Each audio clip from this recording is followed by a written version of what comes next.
Halo, assalamualaikum warahmatullahi wabarakatuh. How are you, class? Gimana kabarnya hari ini? Great, fine. Oke, Umi harap kalian semua baik-baik aja ya. Meskipun kita masih harus belajar lewat video kayak gini karena memang masa pandemi, tapi Umi harap kalian tetap semangat mempelajari materi-materi yang Umi sharing karena materi ini nanti masuk pada ujian dan berguna buat kalian ke depannya. Oke, buat hari ini untuk ke SM2, Umi ada materi baru tentang teks deskriptif. Nah, namun sebelum Umi lanjutkan ke materinya, nanti untuk absen di kolom komentar ya, tulis nama sama kelasnya. Oke, baik. Kita lanjut ke materinya, teks deskriptif. Deskriptif ini itu sebuah teks, itu isinya itu tentang menjelaskan sesuatu atau mendeskripsikan sesuatu secara detail. Nah, kalian bisa baca di sini ya. Descriptive text is a text that contains an explanation to the reader about a person, place, or object in detail. Jadi, isinya itu tentang sebuah penjelasan atau deskripsi. Itu bisa mendeskripsikan orang, tempat, atau benda secara detail. Nah, sama kayak teks prosedur, teks deskriptif itu using simple present tense, sama kayak teks prosedur.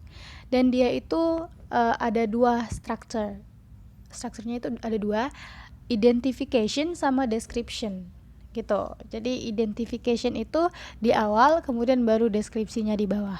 Identification itu artinya itu pengenalan tokoh ya, atau tempat atau benda, pengenalan gitu.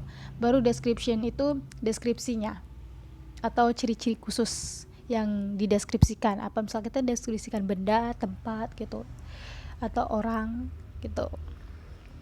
Misalnya sifat-sifat, tampilan fisik, dan hal-hal yang dituliskan. Oke. Jadi ini adalah example dari teks deskriptif. Bisa kita lihat ya. Biasanya identification itu ada di awal atau di kalimat utama sebuah teksnya. Nah, kayak gini kan misalkan Singapore is a Southeast Asian country located between Malaysia and Indonesia. Nah, ini identificationnya. Biasanya singkat aja kayak gini ya, satu kalimat di awal gitu. Kemudian baru deh yang bawahnya itu deskripsinya. Kayak despite its small size, Singapore is known for its transition as a third world country. Nah, kayak gini itu udah masuk ke description. Oke, udah tahu kan ya gimana itu text description? Ini dalam bentuk teks atau bisa juga singkat ya. Ini kan bentuk panjangnya, bisa singkat juga. Singkatnya itu kayak ngenalin orang, mendeskripsikan teman, maksud Umi, bukan ngenalin orang ya. Bisa dibayangkan ya gimana mendeskripsikan teman itu. Paling mendeskripsikan luarnya, terus sifatnya gitu ya. Nah, itu kan agak singkat ya, nggak sepanjang yang ini. Nah, bisa dipahami ya, bisa dibaca. Biasanya identification itu pada awal kalimat, kemudian baru dilanjutkan dengan deskripsinya. Oke, jadi teks deskriptif itu teks yang menjelaskan atau mendeskripsikan tempat, bisa objek atau orang, tapi secara detail. Kemudian dia tuh memakai simple present tense sama kayak teks prosedur, dan punya dua structures. Kayak identification itu biasanya di awal, kemudian baru di bawahnya dilanjutkan dengan description. Seperti ini, Singapore is a South Asian country. Nah, kayak gini. Itu kan identificationnya, baru dilanjutkan dengan descriptionnya di bawah. Ini bentuk panjangnya. Banyak juga deskriptif teks itu yang lebih singkat dari ini ya. Oke. Jadi kalian kan udah tahu dan udah paham insyaallah. Jadi Umi mau ngasih kalian teksnya itu bikin deskriptif teks kalian bikin sendiri. Nah, boleh yang panjang, boleh yang singkat aja.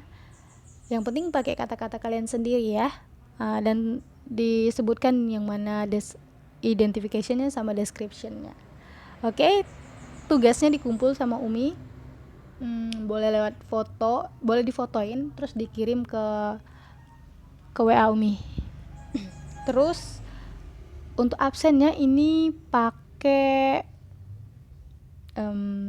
di kolom komentar. Jadi kalian komen Hadirmi gitu ya, nama sama kelas ya, nama lengkap sama kelas gitu. Untuk sekarang peraturan barunya kayak gitu.